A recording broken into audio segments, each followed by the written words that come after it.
Donc, l'objectif de cette réunion, même si les modalités de la réunion ne sont pas les meilleures pour ça, c'était de travailler sur les orientations de l'action en matière de tourisme sur la durée du mandat. Si vous vous souvenez, à la première réunion, on a plutôt fait un état des lieux et une présentation des compétences de l'AGLO en matière de tourisme et d'organisation des services. Et l'idée, là, maintenant, l'exercice qui nous est demandé, c'est par rapport à ce qu'on fait actuellement et un peu aux affaires courantes, que vous puissiez vous exprimer sur les orientations que vous souhaiteriez, dans le cadre qu'est le nôtre, que vous connaissez maintenant, sur les orientations pour l'action. Voilà, les choses qui vous interrogent, les évolutions que vous pourriez souhaiter, voilà, qu'on puisse débattre sur l'intervention de l'AGLO en matière de promotion du tourisme voilà, promotion du tourisme et de gestion des activités de pleine nature. Alors, plutôt que de vous donner une page blanche, parce que l'exercice n'est pas forcément évident, on voulait quand même vous rappeler le cadre, bien sûr. Donc, le cadre, il y a celui de nos compétences qu'on a évoqué à la dernière réunion. Donc, gestion de 1500 km de sentiers qui ont été reconnus d'intérêt communautaire, promotion touristique, à la fois de la marque Beaufortin et interdestination. Donc, en lien très étroit, comme on vous le disait, avec nos offices du tourisme qu'on rencontre de manière très régulière. On a deux éléments qui vont encadrer un peu la politique ou l'action de ce qu'on va faire en matière de tourisme sur ces 6 années, que sont le plan climat, on vous l'a expliqué la dernière fois, et puis un dispositif de financement qui nous permet d'aller financer à la fois nos actions à nous, les actions portées par Arliser, mais aussi potentiellement des projets des communes, des offices du tourisme, des stations ou de sociopros, ça peut être les accompagnateurs en montagne, tel projet ou tel autre, avec un certain cadre, bien sûr, on ne finance pas ce qu'on veut, avec un cadre et des orientations qui nous sont données. Donc voilà, on a deux éléments qui cadrent un peu l'action pour les 6 années à venir, qu'on va vous présenter un peu succinctement. Et puis aussi, parce qu'il a fallu faire ce travail, le budget a été voté, vous le savez, jeudi dernier au Conseil communautaire. Donc, la commande que nous avait donnée l'exécutif, c'était d'être un peu sur la routine, entre guillemets, pour cette année 2021, voilà, avec toutes les incertitudes que l'on sait et puis le fait qu'on n'ait pas encore validé le projet avec les élus. Ça, on vous donnera quand même une idée de ce qui est prévu sur 2021. Et donc, la deuxième partie de la réunion, qui nous intéresse aussi, c'est de connaître vos souhaits, vos interrogations et vos propositions par rapport à ce qu'on vous présente là. Donc, on va essayer de ne pas d'aller trop dans le détail sur la première partie. Par contre, n'hésitez pas à intervenir, alors soit en levant la main, soit via le chat que Jacqueline suit à côté de moi. Donc on pourra partager vos interrogations on pourra partager vos interrogations pendant cette réunion. Donc, le cadre du plan climat. Donc, simplement, voilà, je voulais remettre pour la réunion, que la réunion se passe bien. Donc, on coupe son micro. La caméra, si ça fonctionne, on va essayer de les garder parce que ça permet de mettre des visages sur des noms, parce qu'on n'est encore pas bien et donc c'est mieux. Si on voit que c'est difficile, on vous demandera de couper vos caméras parce que ça prend beaucoup de bandes passantes. De vous renommer avec vos noms et prénoms, ça permet de savoir qui est qui. Vous pouvez même ajouter, si vous le pouvez, si vous savez le faire, votre commune. Ça permet de savoir qui y a autour de la table virtuelle. Et puis donc, n'hésitez pas à poser vos questions. Et puis, quand vous intervenez à l'oral, redites bien de qui vous êtes et de quelle commune vous êtes. Et tout le monde, alors on se connaît pour un certain nombre, mais ce n'est pas le cas encore bien avec tous. Donc, voilà. Et donc, je vous redis que la réunion est enregistrée comme l'ensemble des commissions opérationnelles.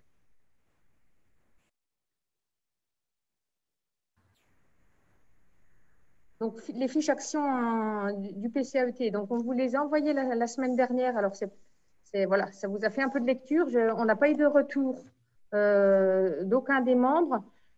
On voulait vous éviter le travail fastidieux de vous les repasser en séance. Je vais simplement, je vais même pas ouvrir les documents, je vais simplement dire quelques mots de chacune. Et si à cette suite-là, vous voulez qu'on en dise plus, interrompez-moi pour que je puisse vous développer un petit peu ce qui est prévu. Donc, pour vous rappeler, le plan climat, il va définir une 50aine d'actions qui ont une durée de vie de 6 ans à partir du moment où le PCAET sera approuvé par le préfet de région. On sera tenu d'évaluer et de mesurer un peu ce qu'on a réalisé. Donc, 6 ans, ça correspond à la durée du mandat. C'est pour ça que pour vous dire, on ne peut pas dire une chose dans le PCAET et puis dans la mise en œuvre, faire complètement autre chose. Donc, c'est pour ça que c'est important qu'on soit en phase avec vous sur ces fiches actions du PCAET. Simplement vous dire qu'elles ont été travaillées avec les offices du tourisme et avec les stations. Malheureusement, on n'a pas associé les socioprofessionnels. C'est toujours compliqué d'arriver à mobiliser les sociopros et notamment d'avoir des interlocuteurs uniques qui représentent au-delà de leur personne une profession. Donc voilà, via les offices, on y arrive à peu près. Mais voilà, vos retours sont les bienvenus. Donc, il y a 4 fiches actions sur les 50 du plan climat qui concernent le tourisme au sens large. Donc, il y en a une première qui est sur la réhabilitation de l'immobilier de loisirs. Ceux qui baignent un peu dans le sujet savent que c'est un sujet dont on parle souvent et depuis de nombreuses années, qui aujourd'hui monte en puissance avec des exigences liées aux engagements climatiques de la France. Domaine skiable de France a aussi pris des engagements en ce sens. Et désormais, les SCOT doivent eux-mêmes évaluer, se fixer des objectifs quantitatifs en termes de rénovation. Donc, aujourd'hui, on va devenir dans du plus contraignant.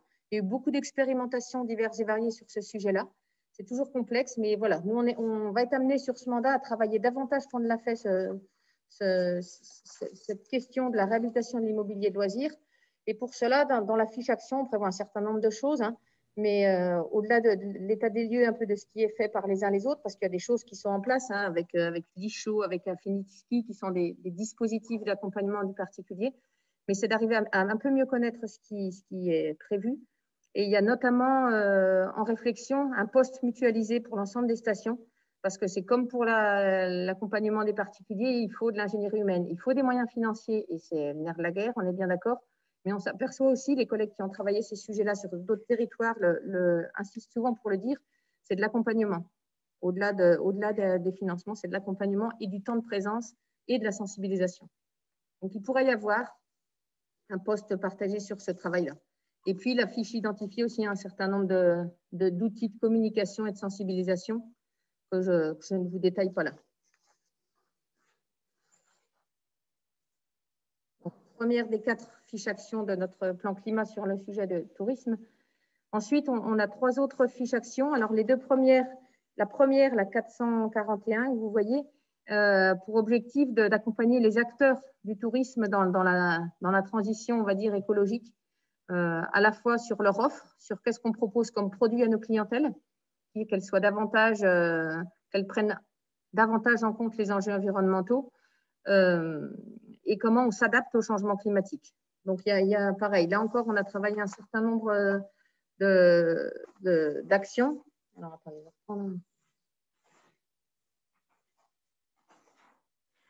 on a un sujet sur la question de l'énergie et de l'eau. Alors, on l'a travaillé plus particulièrement avec les stations qui s'engagent sur les réductions de leur consommation énergétique, sur la réduction et le partage de la ressource en eau, de la consommation en eau. On a un travail sur la biodiversité et les paysages, donc la protection des espèces et une vigilance à l'environnement dans les aménagements forestiques. Et puis, bien sûr, on a tout le volet de sensibilisation à la clientèle qui n'est pas oublié, mais qui fait l'objet d'une fiche à part qui est présentée après. Et puis, dans cette fiche action, il y a aussi tout ce qui est diversification des activités avec une offre de plus en plus adaptée au changement climatique et aux enjeux énergie-climat. Donc, l'idée, c'est de développer à la fois l'écotourisme et puis toutes les actions d'économie circulaire, d'économie locale sur le territoire, en travaillant notamment la clientèle de proximité, qui n'a pas toujours été la clientèle qu'on allait chercher en premier, mais là, la crise Covid, c'est vrai qu'elle a rappelé un peu tous les acteurs l'existence de cette clientèle de proximité. Et du coup, l'idée est de travailler dans ce programme à la mobilisation de cette clientèle de proximité. Et puis, il y a un volet aussi d'accompagnement des acteurs du tourisme, donc les socioprofessionnels, les hébergeurs, les prestataires d'activités, les restaurateurs, pour accompagner ce qu'on appelle la montée en compétences, donc de la formation à la commercialisation, à la qualité de l'offre, etc., pour tous ces acteurs du tourisme. Je vous résume un peu.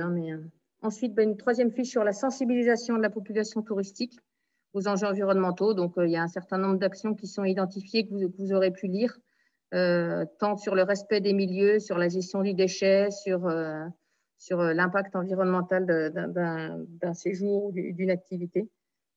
Donc voilà, ce sont aussi des lieux d'éducation à l'environnement.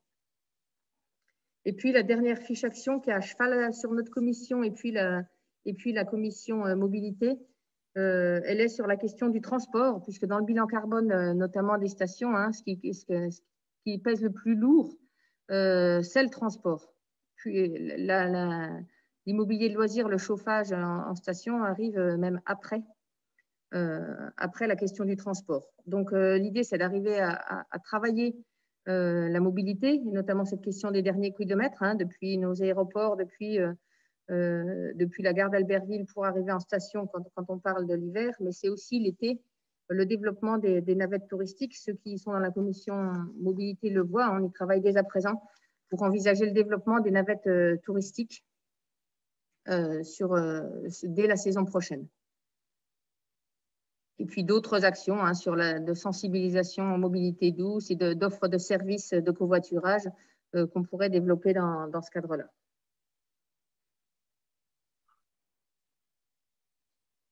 Ah, Florent me dit que ça coupe. Ah non, c'est mon collègue qui s'est fait. Pour moi, ça va.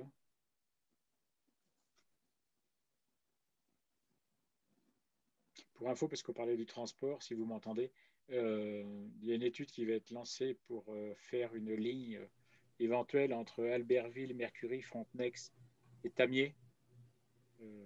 Le coût estimé est de l'ordre de 40 000 € hors taxe, sachant qu'il y a près de 4 000, plus de 4 000, on va dire, touristes jour en fait, qui montent sur le Tamier, le fort de Tamier, etc. Là. Et rien n'est fait.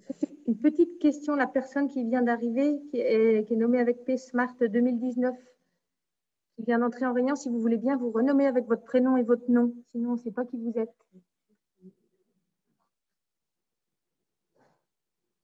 Oui, c'est le nom du téléphone. C'est le nom du téléphone. Huawei. Huawei Smart 2019. Je ne sais pas qui c'est. Est-ce que vous m'entendez ?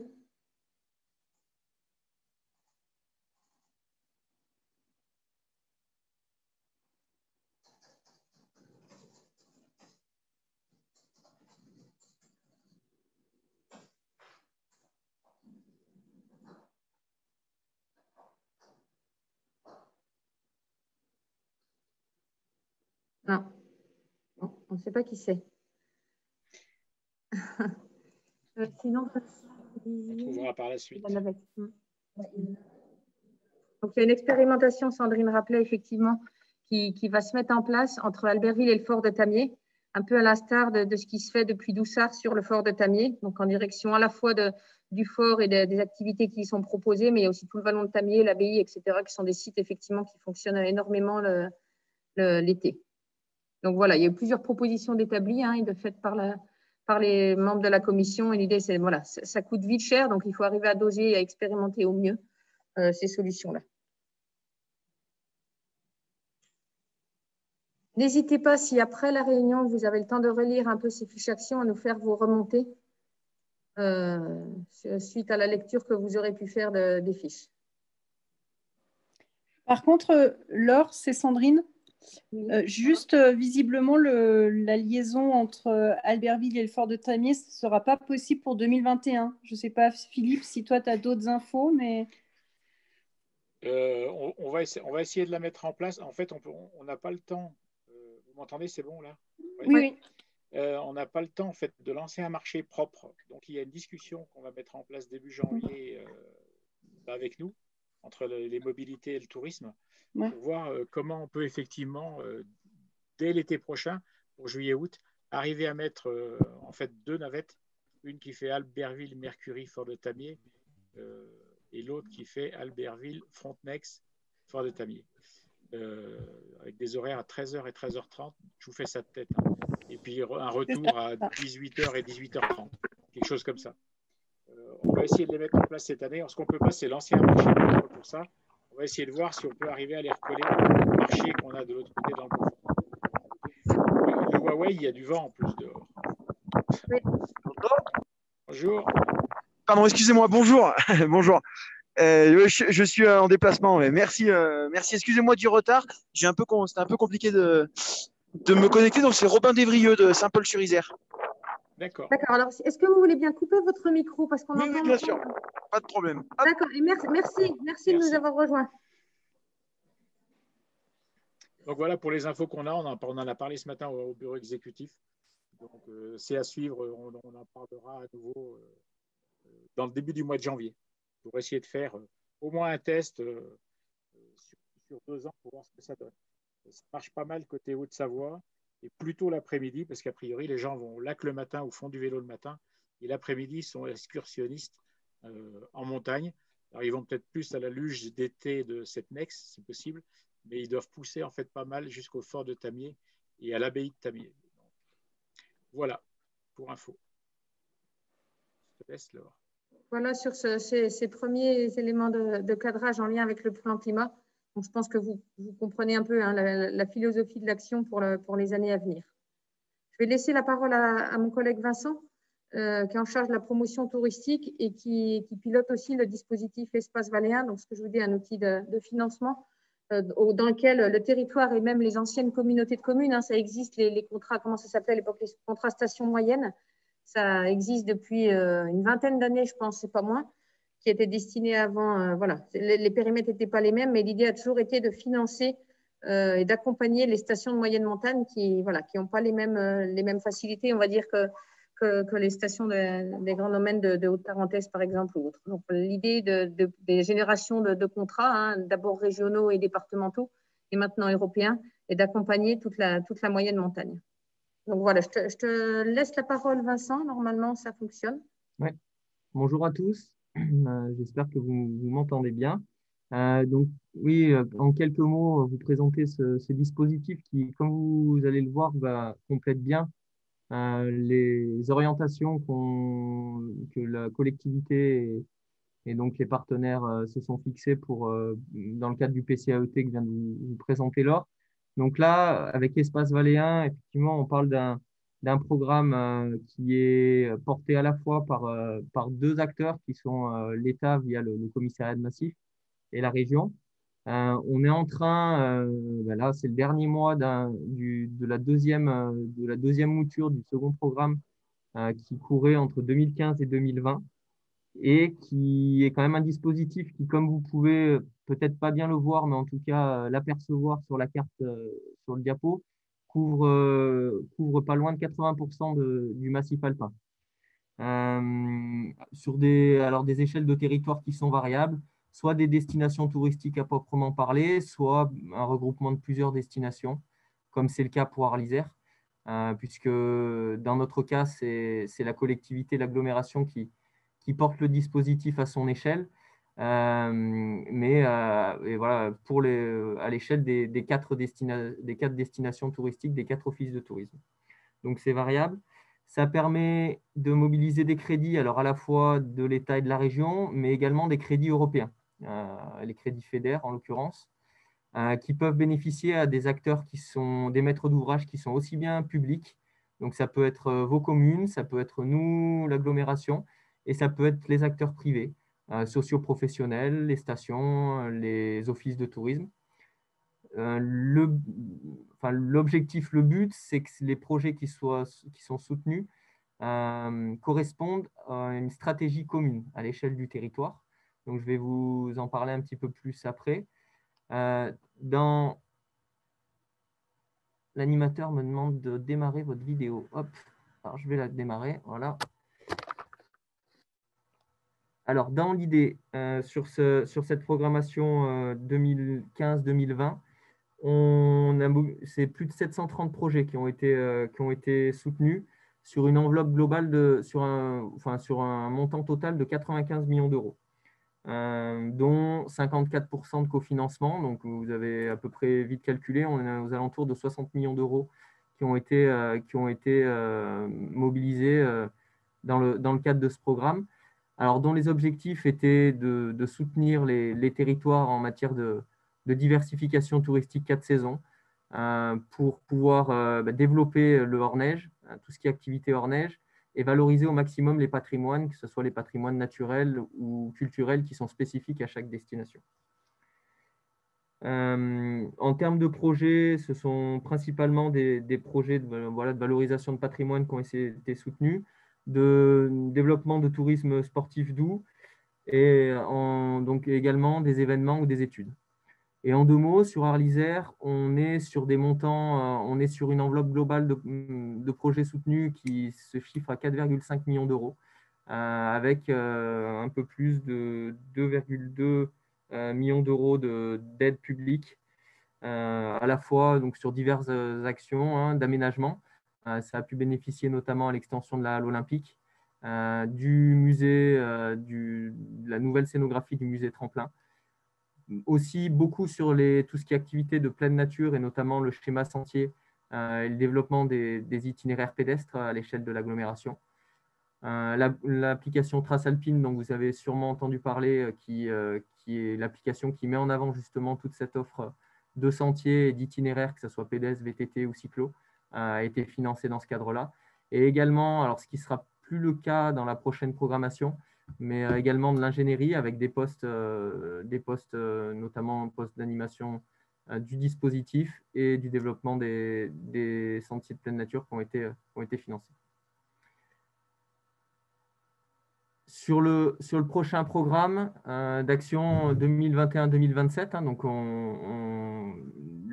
qui attaquera alors en janvier, pas tout à fait, mais en tout cas qui justement correspond bien à la mandature et au dispositif PCAET, puisqu'on est sur la même échelle de temps. L'idée, c'est que le programme continue à soutenir des projets autour de la diversification touristique. Donc, ça reste vraiment le leitmotiv du programme, avec par contre une attente particulière autour de projets qui vont dans le sens de l'adaptation au changement climatique. Puisque là, c'est la principale évolution. Les partenaires financiers, tout comme nous, et les acteurs du tourisme se rendent compte que c'est vraiment un enjeu qui devient important, à la fois pour les clientèles et pour nos acteurs. Donc là, les projets qui vont dans ce sens sont particulièrement soutenus dans le cadre du prochain programme. Donc ça, c'est le socle commun. Savoir que, en ce qui concerne Arlisère, comme nous sommes un territoire qui a été classé dans comme ayant des stations de moyenne montagne, il va être d'autres critères seront également attendus, donc spécifiquement propres à ces stations. Donc c'est poursuivre d'autant plus tout ce qui est activité hors neige, puisque les stations de moyenne montagne étant justement par définition soumises plus rapidement au réchauffement climatique. Les projets qui vont dans le sens vraiment d'une diversification hors neige seront valorisés. Alors, je vous en ai mis, vous avez une petite liste du type de projet, comme ça vous parlera sans doute mieux, des projets qui seront éligibles dans le cadre de la prochaine programmation. Bien sûr, tout ce qui est développement de l'offre 4 saisons. Alors, on peut classer dedans tout ce qui est en lien avec l'itinérance, le vélo assistance électrique, la thématique eau qui va aussi, qui fait bien le lien avec l'adaptation au changement climatique. Bien sûr, la valorisation des patrimoines naturels et culturels avec des aménagements qui peuvent mettre en avant tous ces patrimoines. La rénovation de l'immobilier et de l'immobilier de loisirs, donc ce qu'a présenté Laure dans le cadre du PCAET serait complètement éligible dans le cadre de ce programme-là. La formation des professionnels du tourisme, c'est notamment prévu puisque l'agglomération a été retenue dans le cadre d'un dispositif qui permettra justement d'animer sur 3 ans tout un programme de formation des professionnels, que ce soit les socioprofessionnels, les personnels des offices de tourisme, éventuellement également les personnels des communes, les élus. Donc tout ça, ça va se mettre en place au prochain semestre et se définir dans le prochain semestre pour une mise en place sur les 2 ans à venir. Après, je passe rapidement. Sensibilisation des clientèles aux enjeux environnementaux, écomobilité sont typiquement le type d'actions qui ont été présentées par Laure dans le cadre des fiches PCAET. En 2 mots, un calendrier prévisionnel en 3 principales phases. On va dire l'hiver. Oui, Laure. Excuse-moi, je vais te couper 5 minutes, mais on a un petit peu du mal parfois à obtenir des projets issus du privé. Et pourtant, nos financeurs aimeraient bien voir des projets privés. Alors, pas forcément individuels, hein, des projets qui visent l'intérêt général. Comme je vous le disais tout à l'heure, on a parfois un petit peu de mal à les mobiliser. Donc, on compte aussi sur vous dans vos réseaux, dans la connaissance que vous avez. N'hésitez pas à soit interpeller des porteurs de projets que vous connaîtriez qui pourraient répondre à ces critères-là, ou à nous interpeller, nous, en disant « je pense qu'il y a à faire quelque chose sur ce sujet-là à tel endroit d'Arlésière ». Donc, n'hésitez pas, on compte sur vous aussi pour vous faire le relais de ce programme qui se monte. Il devrait être ficelé, vous le voyez, d'ici l'été prochain. Et il y a quand même pas mal de subventions à la clé. Ce serait dommage de ne pas pouvoir accompagner des projets qui répondraient à ces enjeux-là. Donc, n'hésitez pas, les privés sont éligibles. Alors, pas tous azimuts, hein, bien sûr, voilà. Mais les porteurs de projets privés sont éligibles et souhaités par nos financeurs. Excuse-moi, Vincent. Et pour revenir, excuse-moi, Vincent, à ce qui avait été dit la dernière fois, il y avait Laurence Bourret qui nous a fait parvenir, alors je ne sais pas si vous l'avez tous su, ce qui avait été fait dans le Beaufortin pour la protection du pastoralisme, des herbages, etc. Ça peut être un point quand on parle de la sensibilisation de la clientèle. Si on le fait on va dire, assez largement sur l'ensemble de nos 39 communes, ça peut vite coûter un peu d'argent de faire du balisage, de l'explication, du didactique, que ce soit en office du tourisme ou dans les hébergements et puis sur place, que les gens ne fassent pas tout et n'importe quoi dans nos montagnes. Pour le projet Skirou, il n'y a pas quelque chose qui est en train de travailler sur Beaufort, Christian? Oui, on a un projet sur Marco, une piste de skirou qui inclut bien sûr les pistes de fond et tout, et un stand de biathlon. Voilà. Et un autre gros projet qu'on a, c'est le développement au niveau du patrimoine, le site de la Caillère avec un musée, l'histoire du moulin, tout ça rentre, les jardins partagés, tout ça, c'est tout sur le site de la Caillère. Voilà.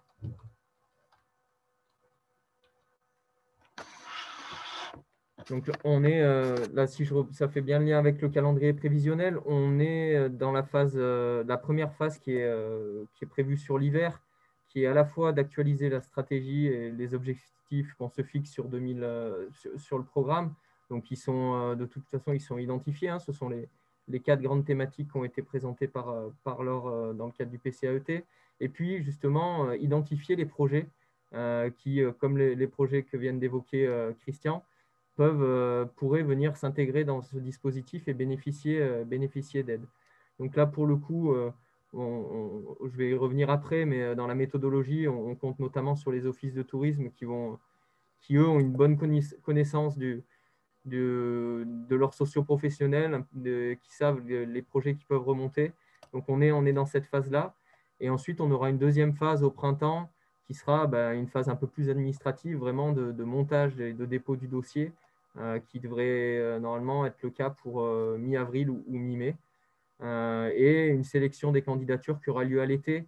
Donc, on peut imaginer qu'à la fin de l'été, au début de l'automne, on sera fixé sur les projets qui seront retenus et les porteurs de projets seront aussi informés des cofinancements potentiels pour pouvoir commencer à lancer les opérations. Alors, attends, Vincent, je te coupe un petit moment là dans le chat. Je vois qu'il y a plusieurs réactions.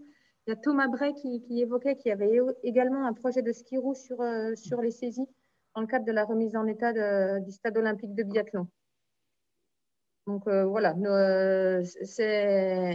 on va l'intégrer. Et puis, de toute façon, j'imagine que c'est fait avec un partenariat avec l'Office. Ils ne nous en ont pas parlé à ce jour, mais voilà. Et potentiellement, c'est des choses qui sont effectivement éligibles. Et puis, je vois qu'il y a une remarque de Madeleine Soquet de Crévolan, hein, c'est ça?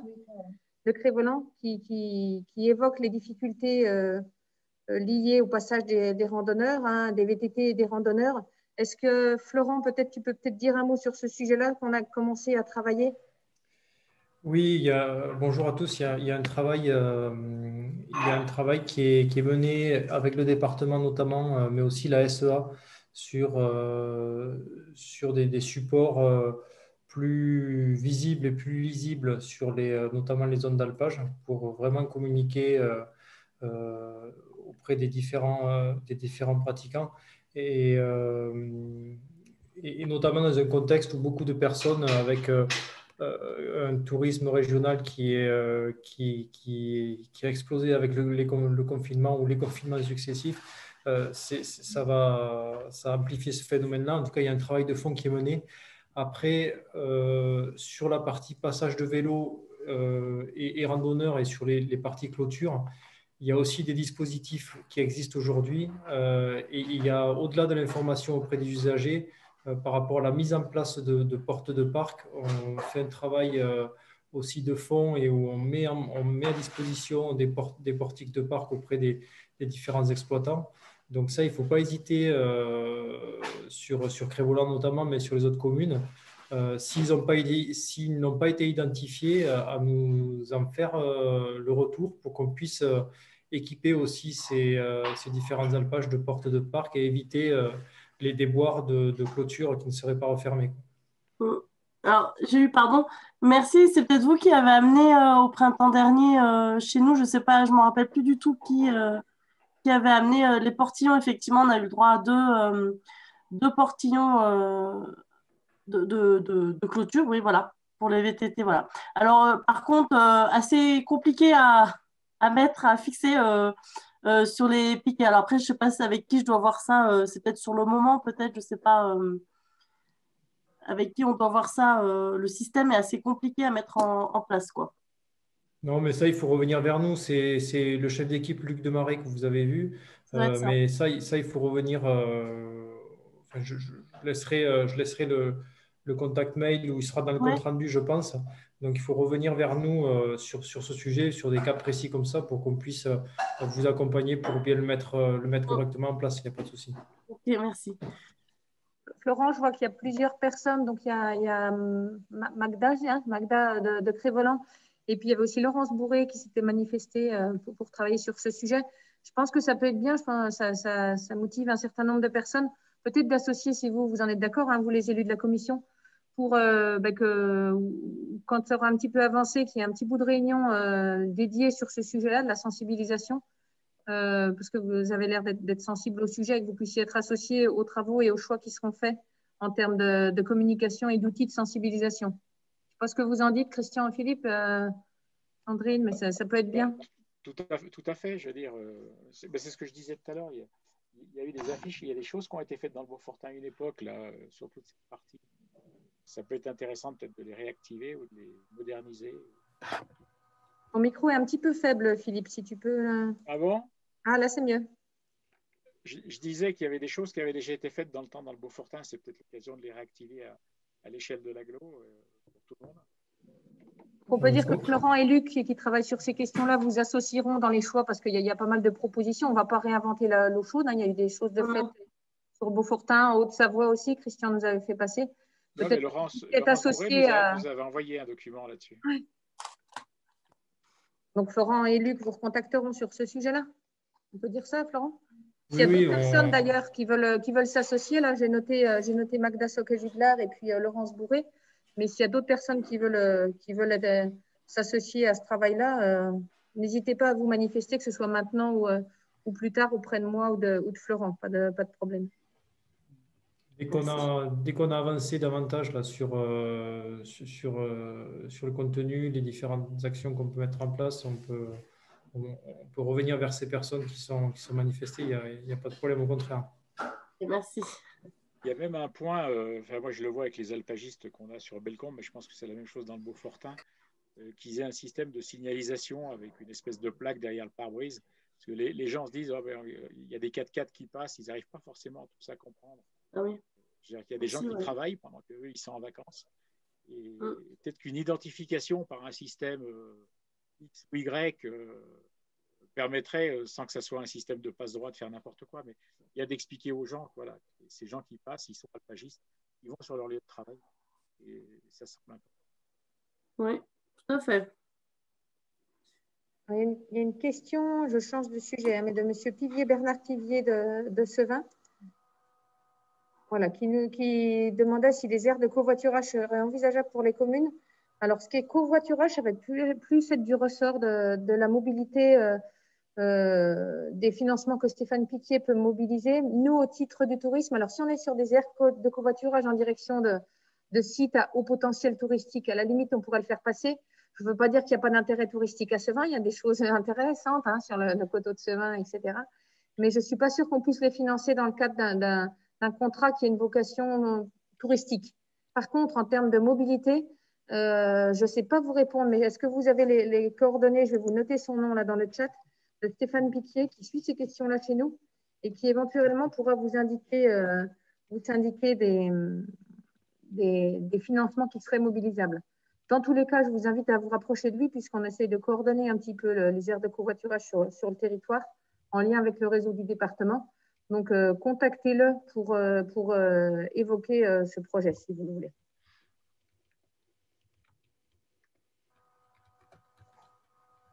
Est-ce qu'il y a d'autres...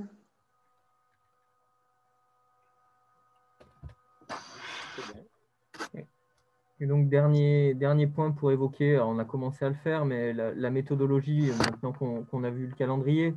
Donc, dans l'idée, c'est ce qu'on commence à faire et c'est ce qu'on fait aujourd'hui. Hein. On est à la fois dans une phase où on va essayer d'identifier les maîtres d'ouvrage potentiels de type d'action qui pourraient rentrer dans le cadre de ce dispositif.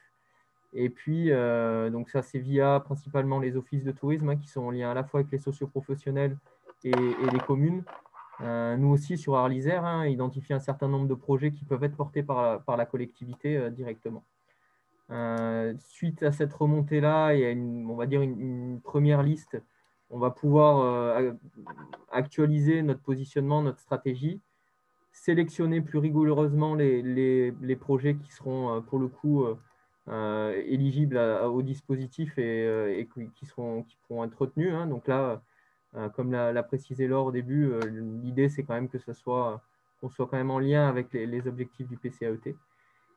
Et dans un dernier temps, donc on est plus sur le volet la gouvernance, hein, mais l'idée c'est que collégialement, à la fois avec les financeurs et puis avec des représentants des différents acteurs du territoire, on puisse justement valider au printemps à la fois nos objectifs communs, notre stratégie et les projets qui seront intégrés à ce dispositif et qui pourront bénéficier de cofinancement.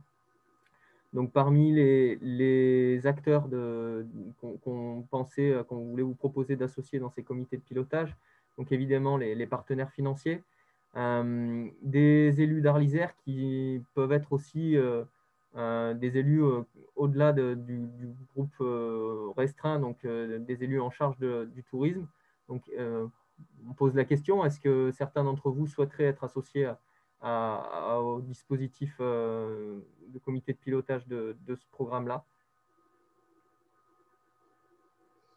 Alors tout de suite ou un peu plus tard, mais il n'y a pas de souci, vous pouvez vous manifester maintenant ou dans les jours qui viennent auprès de Vincent pour suivre et participer à la construction de ce programme.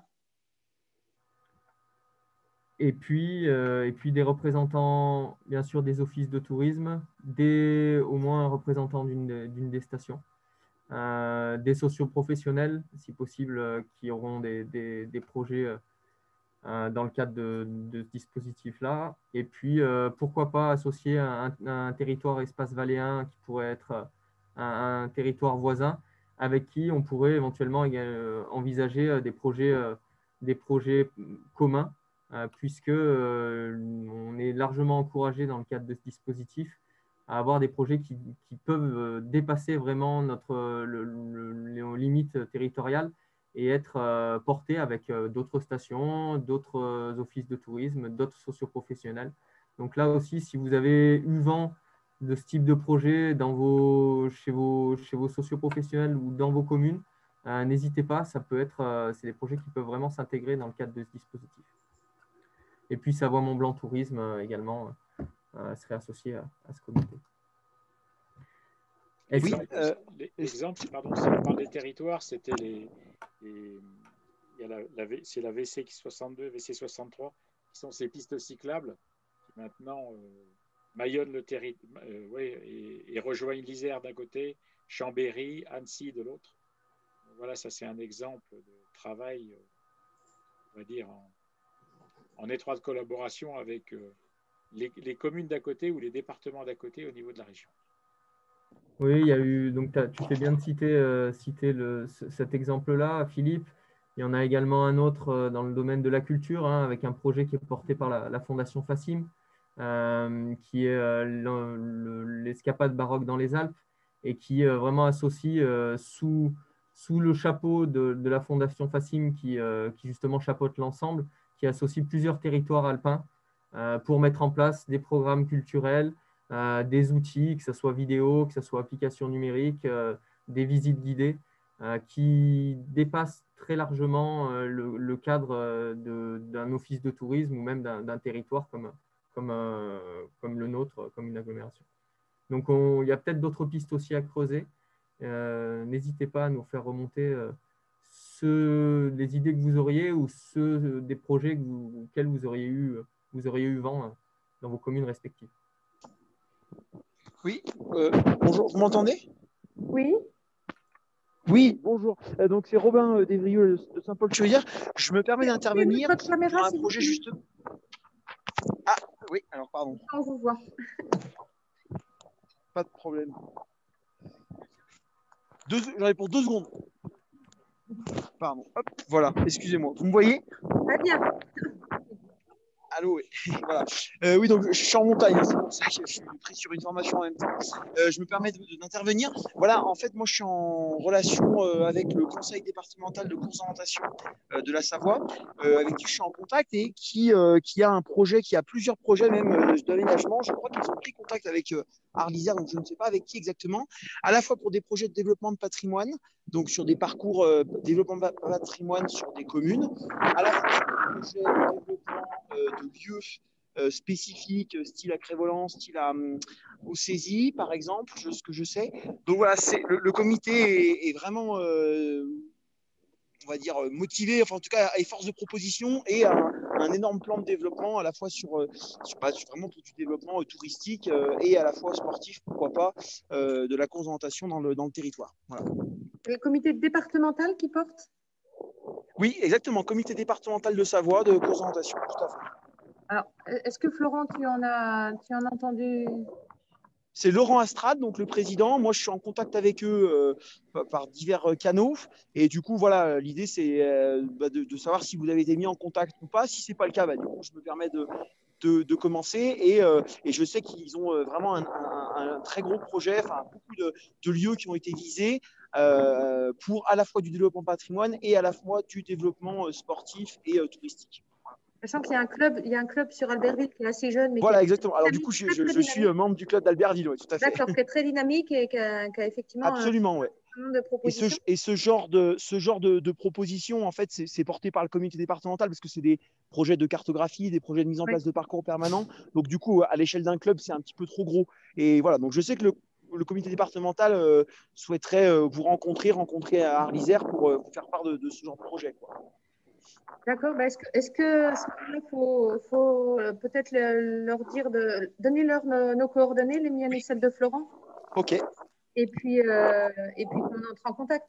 Pas de problème, super. Et écoutez, je m'en occupe dès la fin de semaine et comme ça, effectivement, ça permet de mettre en place si c'est possible. C'est le moment effectivement de faire remonter ce type de projet. Oui, je me permets d'intervenir parce qu'on parle de l'offre 4 saisons, on parle de l'offre un développement touristique, nature, etc. Et là, on est vraiment au cœur d'un projet et au cœur de possibilités pour le développement du territoire. Et il y a vraiment, moi, je pratique la course d'orientation et c'est vrai qu'il y a énormément de villages qui peuvent être matérialisés comme ça et énormément de petits territoires, de petites zones, des bases de loisirs, des forêts, etc. qui peuvent être vraiment intéressantes dans la mise en place de parcours permanents. Voilà.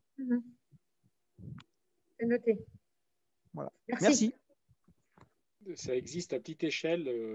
Dans le Val d'Arly, on a mis ça en place dans chaque commune.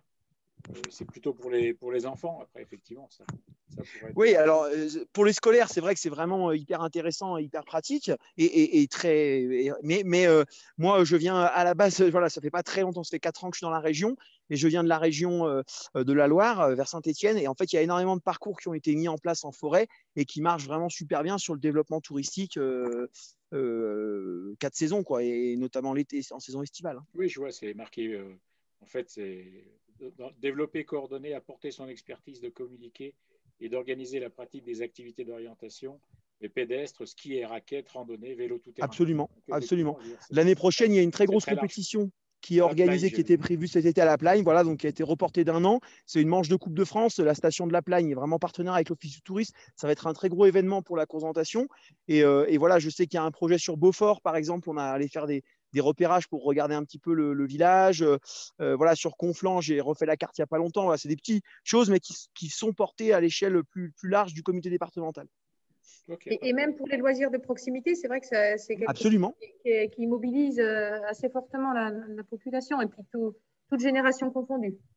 Ouais, tout à fait, ouais, c'est vraiment. Et puis en plus, je travaille aussi pour le coup. Voilà, vous allez dire que je prêche un peu pour ma paroisse, mais je travaille aussi pour la Fédération française. Et en fait, actuellement, on est sur un plan de communication large au plan national pour découvrir le sport. Et parce que, à l'heure actuelle, c'est un des sports qui est autorisé en plein air et tout seul ou en famille. Mais en tout cas, voilà, on est vraiment dans l'air du temps, quoi. Ok. Je vous ai laissé mes... Ouais, je vous ai laissé via le chat mes coordonnées. N'hésitez pas à revenir vers moi sur ce sujet. Okay. C'est hyper intéressant et voilà, comme ça on aura l'occasion de rentrer dans les détails. Et avec plaisir. Super, avec plaisir. Merci beaucoup. Merci beaucoup. Je recoupe la vidéo, mais je reste en échange avec vous. D'accord, vous n'avez pas l'air d'être trop mal là-haut?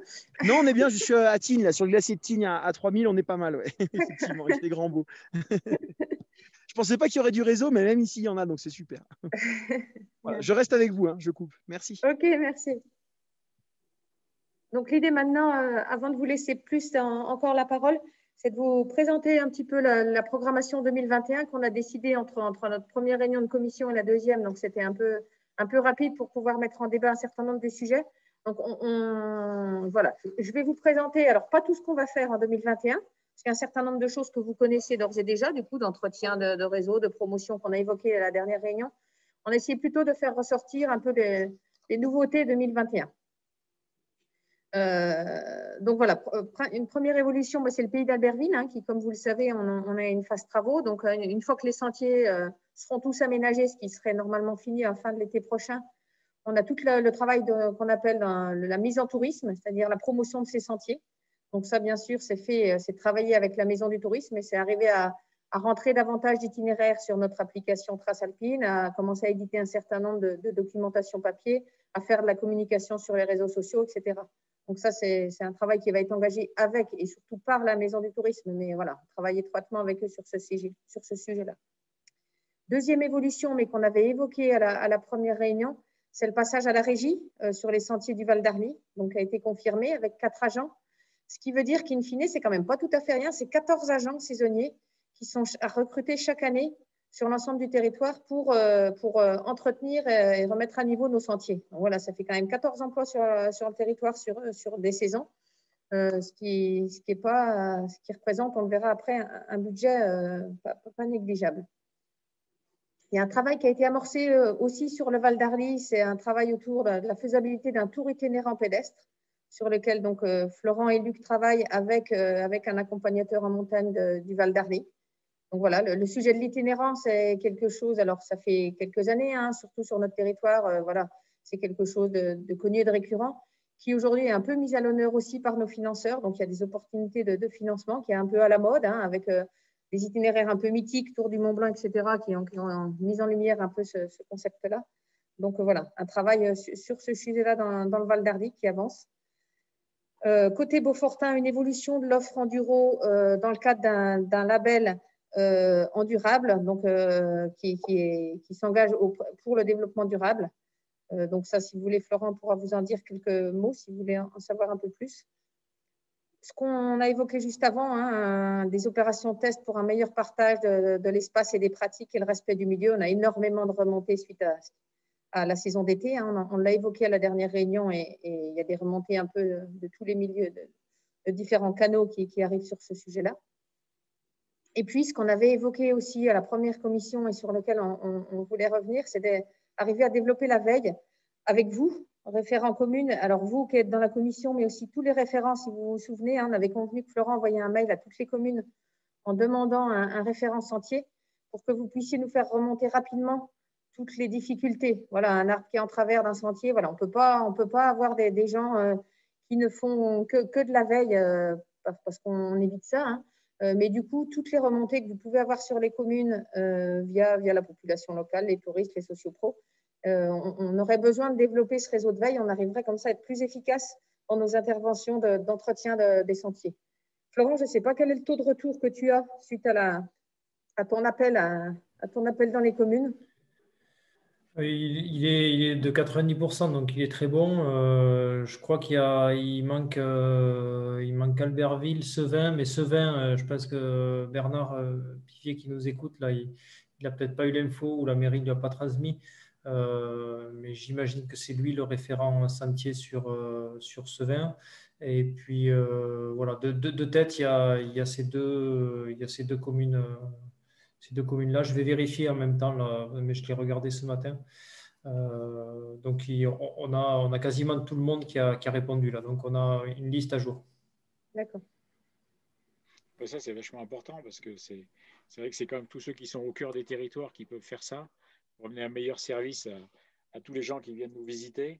Le relais, on l'avait mis au départ, je pense, dans les offices, c'était les offices qui centralisaient et qui renvoyaient les informations. Si effectivement on a des personnes qui sont un peu plus et puis qu'on puisse dans les communes expliquer ce qu'elles font et que c'est vers elles qu'il faut aller pour donner des informations sur les problèmes qu'on a. On m'entend pas bien? Si, on m'entend bien. Hein. Vous m'entendez pas? Faut tendre l'oreille. Faut tendre l'oreille? Pourtant, j'ai mis mon son à fond. Regardez, mais... On entend quand même, hein, mais pas très fort. D'accord, bon. Ah, c'est parce qu'il va falloir que je change mon casque. Oui, c'est important qu'en fait que les personnes qu'on ait sur les territoires puissent être les relais. Il n'y a pas mieux que les gens qui sont là, qui sont en contact du public aussi via les offices du tourisme, pour remonter en fait tous ces problèmes. Cette année, c'était encore pire parce que comme il y a eu le confinement, les gens étaient tournés autour de chez eux dans les forêts. Et c'est vrai qu'on a eu très rapidement un débordement, enfin un débordement. On a été débordé par les demandes d'améliorer les chemins et les travaux à faire, alors que d'habitude, on commence que dans la mi-mai ou le début juin. Voilà. Mais c'est bien, hein, parce que ça permet qu'il y ait un engouement de tous et que ça puisse faire avancer les choses.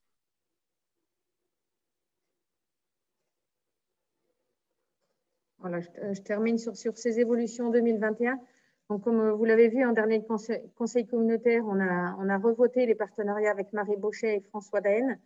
Donc voilà, c'est des partenaires depuis plusieurs années maintenant. Après les avoir vus, hein, les élus référents et Florent et Vincent les ont rencontrés là sur cette fin d'année. L'idée est de pousser un peu plus le partenariat en communiquant peut-être davantage entre nous, hein, eux et nous, en étant peut-être nous aussi un peu plus exigeants sur ce qu'on demande. Alors on leur demandait déjà un certain nombre de présences, hein, sur des manifestations. Voilà, ils le font déjà, mais aussi sur les réseaux sociaux parce qu'ils ont une notoriété qu'on n'aura jamais. Donc l'idée était aussi qu'ils puissent se faire le relais d'un certain nombre de la promotion touristique du Beaufortain et au-delà du Beaufortain de nos destinations touristiques. On avait même envisagé, mais du coup c'est plus d'actualité, hein, mais de les solliciter par exemple pour qu'ils puissent dire sur leur Facebook ou sur leurs différents médias sociaux, venez en montagne, il n'y a pas que du ski à faire, voilà. Mais on peut les utiliser pour faire passer un certain nombre de messages et il ne faut pas qu'on s'en prive dans la mesure où on les finance voilà, de manière annuelle. Deux autres partenariats, donc Commensal qu'on a évoqué lors de la dernière réunion, hein, je ne reviens pas là-dessus, et puis la COP de Beaufort avec lequel on travaille de manière historique et naturelle, on va dire. Et voilà, on est en train de reprendre, Vincent est en train de reprendre avec le chargé de com de la COP pour retravailler un peu le partenariat dans les deux sens, hein, sachant que voilà, il y a quand même une grosse clientèle qui passe par la COP. Donc c'est aussi pour nous le moment de faire passer des messages sur notre offre touristique, que ce soit pas uniquement sur le magasin de Beaufort, bien sûr, parce que quand ils sont en Beaufort, c'est qu'ils connaissent déjà le Beaufortin, mais aussi sur les autres magasins qu'à la COP sur Chambéry et en Haute-Savoie. Donc l'idée, voilà, c'est de mieux valoriser ce partenariat. Autre évolution, on souhaite travailler sur la partie réseaux sociaux. On fait le choix là pour cette année de ne pas y aller en direct parce qu'on a des réseaux sociaux, le Beaufortin notamment, puisqu'on fait la promotion de la marque Beaufortin. On fait plutôt le choix de fournir du contenu pour les community managers de nos offices du tourisme parce qu'ils ont plus de moyens, ils ont des moyens humains dédiés parce que l'animer un réseau social, c'est beaucoup, beaucoup de temps. Ils ont des moyens humains qu'on n'a pas, donc ce qui les intéresse, c'est d'avoir du contenu. Donc, on va travailler sur ce contenu. Sur l'actualité chaude, ils savent la mettre en avant, mais plus du contenu qui permet de valoriser le patrimoine, la culture, les savoir-faire locaux, avec des interviews qui pourraient être un peu du type de celles qu'on trouvait dans Versant, le magazine du Beaufortin, et du coup pour lequel on va lancer une consultation pour pouvoir obtenir cette production de contenu. On verra si in fine on la met en page et en brochure papier, mais pour le moment on produit du contenu que réutiliseront nos offices. C'est dans la philosophie de ce qu'on peut faire. Et puis dernière évolution, le développement d'un plan de compétences des socio-professionnels, que je vous évoquais tout à l'heure dans le cadre du plan climat. Voilà, Agathe, qui est un organisme conseil au niveau du département, propose d'accompagner l'élaboration d'un plan d'action sur l'ensemble de notre territoire, donc via les offices, avec qui on va identifier les besoins en formation des adhérents et au-delà, et pour mettre en œuvre pendant 3 ans, à la suite de l'établissement de ce programme d'action, une formation de ces professionnels avec des moyens un peu renouvelés, puisqu'on s'y était déjà essayé au niveau d'Arlisère il y a quelques années, avec peu de succès parce qu'on a du mal à mobiliser les sociopros. Mais voilà, avec des méthodes peut-être renouvelées aussi, et puis sur des sujets qu'on va bien identifier très précisément avec Agathe au cours de cette année 2021. Alors, dans les partenariats, je vois qu'il y a une interrogation sur la COP de Flumet. Alors, pourquoi la COP de Beaufort? Peut-être vous redire, c'est parce qu'en fait, Arlisère a la compétence, si vous vous souvenez, promotion de la marque Beaufortin, ce qui est un peu la particularité sur le territoire. On a, en termes de promotion touristique, on travaille sur à la fois la promotion de la marque Beaufortin et puis après sur de l'interdestination. Donc, c'est pour ça qu'historiquement, effectivement, le partenariat était avec la COP de Beaufort, puis qu'on a hérité du partenariat entre la communauté de communes et la COP. Sur le Val d'Arly, effectivement, historiquement, il ne devait pas y avoir de partenariat. À voir, à réfléchir. Après, voilà, on ne fait pas la promotion de la marque Val d'Arly, pas parce qu'on verse une dotation, si vous vous souvenez, de 1 300 000 à l'OTI qui se charge de la promotion. Après, et dans ce cadre-là, on fait des visites à la COP de Flumet, on a un certain nombre de choses. Après, c'est vrai que, après, c'est un problème effectivement d'audience dans ce que je pense que Magda veut dire, d'élargir l'activité peut-être à d'autres. Après, il faudrait voir dans le Val d'Arly comment on peut faire, parce qu'ils ont également des magasins, je crois, de tête, je pense qu'elle doit être à Faverges, à Chamonix, etc.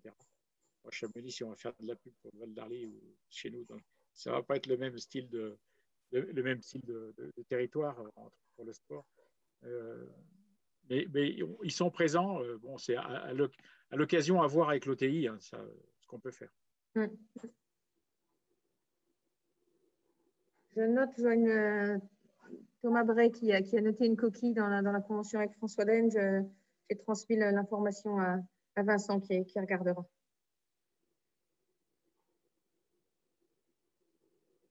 Même en lisant il y a une remarque en conseil d'une personne qui disait que François Dayen n'avait jamais participé au trail du territoire.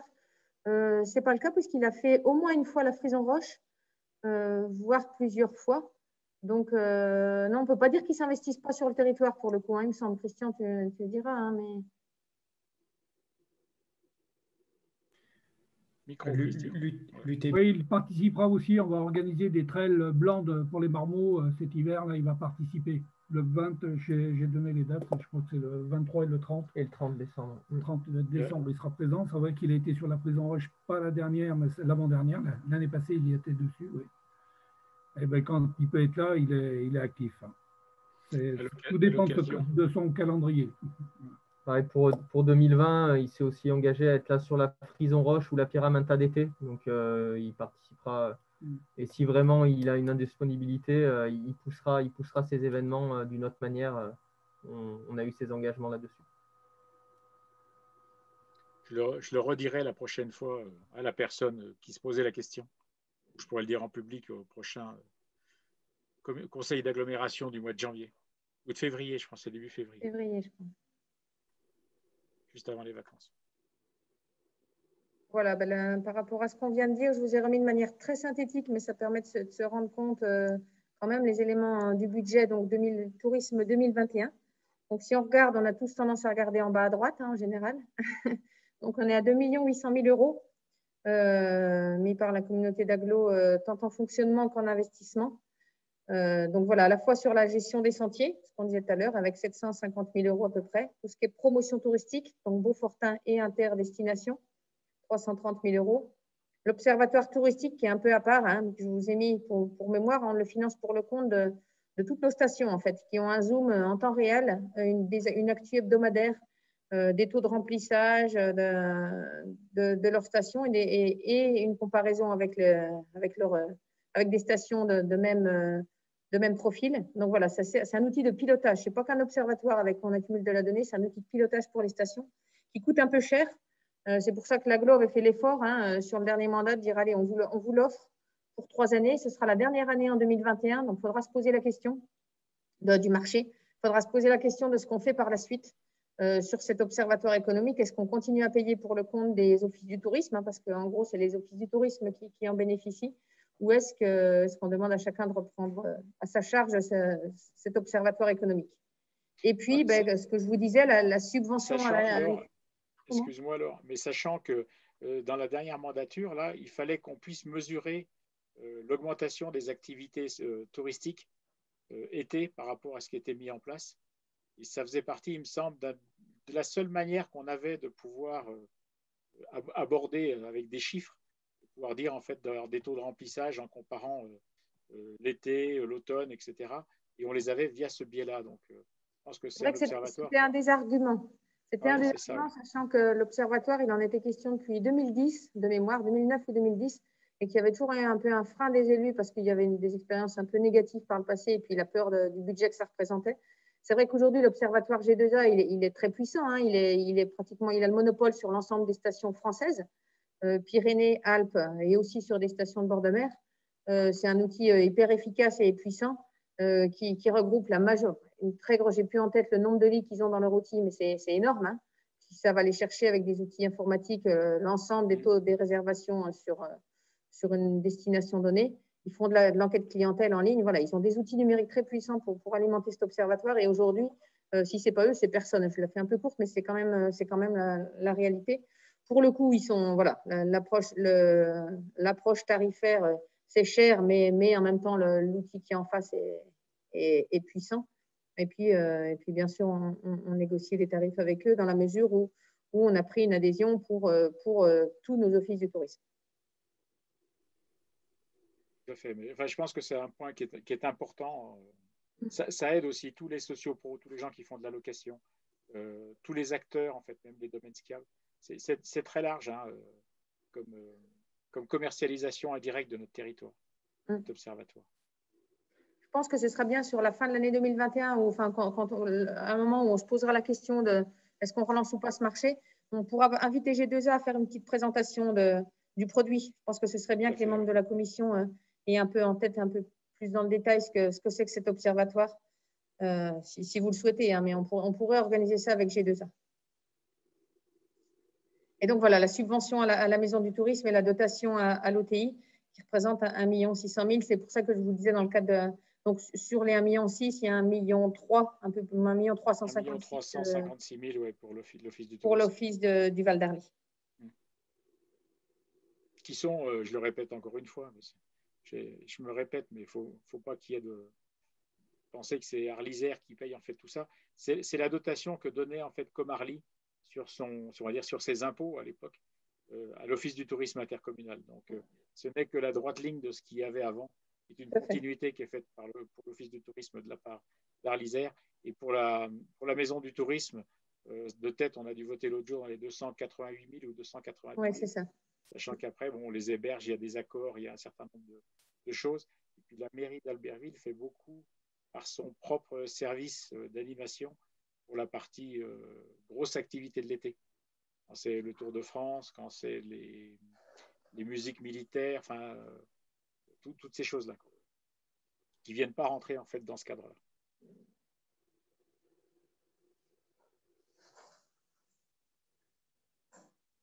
Voilà, donc on vous a donné un peu le cadre de l'intervention de l'action d'Arles Isère. J'espère que maintenant, avec ces deux, et la réunion de l'autre fois et cette présentation, vous arrivez à cerner un petit peu mieux ce qu'on fait, pourquoi on le fait. Et du coup, on avait envie, c'est dommage qu'on ne puisse pas être autour de la table, hein, mais de vous écouter. Il n'y a pas de questions bêtes. N'hésitez pas à interroger pourquoi on fait ça ou à redemander si on n'a pas été clair dans telle ou telle explication. Et on était à votre écoute pour, voilà, qu'est-ce que vous attendriez de l'aglo, qu'est-ce que souhait vous auriez sur ces 6 années à venir en termes d'intervention en matière de tourisme dans le cadre, hein, voilà, dans le cadre tel que vous les avez pu le percevoir sur ces diapos.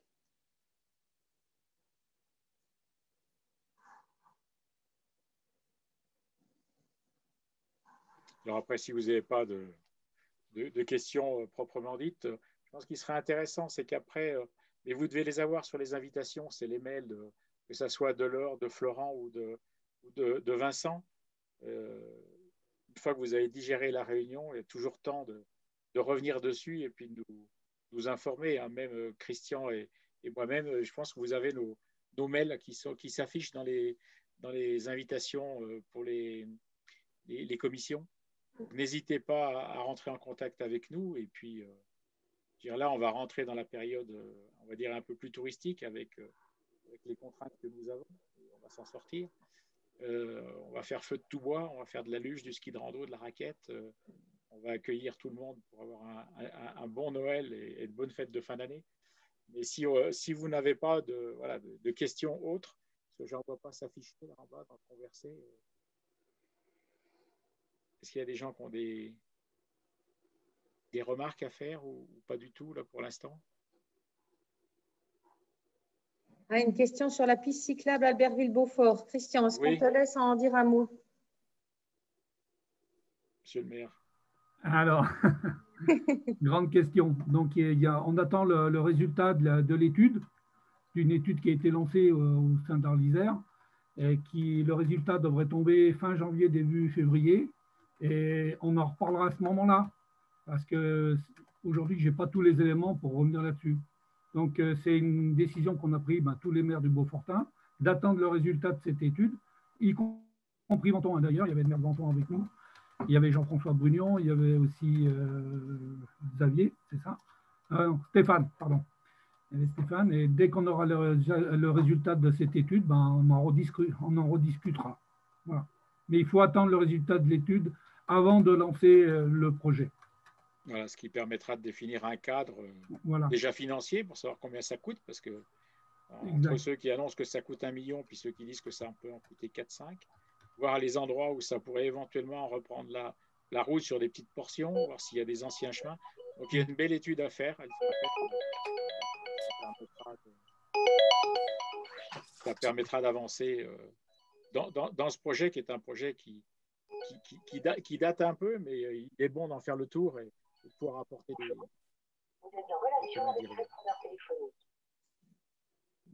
Sachant que en fait, Arles Isère a lancé un schéma pour avoir une identification des pistes cyclables, du réseau des pistes cyclables qu'on souhaite sur le territoire, avec une double entrée, à la fois la mobilité, les déplacements quotidiens et la partie touristique. Donc voilà, on a un certain nombre de pistes cyclables qui existent. L'idée, c'est de structurer, de développer ce réseau. Mais voilà, les possibilités, les potentialités sont multiples. Et c'est l'étude que Christian et Philippe évoquent qui a été lancée et qui intègre bien évidemment ce projet d'une liaison Albertville-Beaufort, voilà, qui a du sens, qui interroge effectivement, qui peut interroger de par ses coûts, mais voilà, il faut regarder et il n'y aura pas de décision prise là-dessus en amont. Mais c'est effectivement dans les tuyaux. Autant il est plus simple de faire avec quelques aménagements une route qui fait Albertville, Plaine de Conflans, Tours en Savoie, pour aller sur Sevin, parce qu'il y avait une ancienne route qui existait et qui est beaucoup utilisée par les cyclistes. Autant, effectivement, dès qu'on est coincé entre une rivière, une route et de la montagne, il y a un peu plus de questionnement à se faire pour que tout le monde soit en pleine sécurité. C'est un peu le problème pour toutes nos routes de montagne, quoi. Col de Tamier, dès que... Tu parles, hein, je crois, c'est ça? Oui, c'est ça, oui. Sandrine. Je disais que c'était un peu le problème par rapport au vélo de toutes nos routes de montagne, quoi. C'est assez dangereux souvent aujourd'hui les vélos, et on ne peut pas faire forcément de pistes cyclables partout, hein. C'est vrai que quand il faut passer par les gorges de l'Arly, c'est un peu tendu. Alors, il y a les bons cyclistes qui passent par Héry. Il y a 2-3 fous qui aimeraient sentir un peu le gasoil et qui passent par les gorges de l'Arly. Et c'est vrai qu'après, il y a des vrais... S'il faut aller faire le tour par Quenos, etc., alors là, vous avez quasiment des côtes de championnat du monde.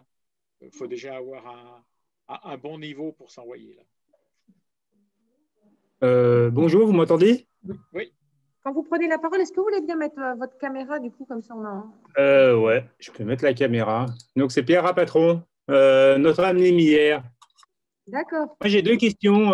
Deux questions, remarques. Je ne sais pas trop, en fait, comment il faut se positionner. Je découvre, hein, moi. C'est la deuxième réunion. Donc, moi, les deux questions que j'ai, c'est une à propos des sentiers et l'autre à propos de la piste cyclable.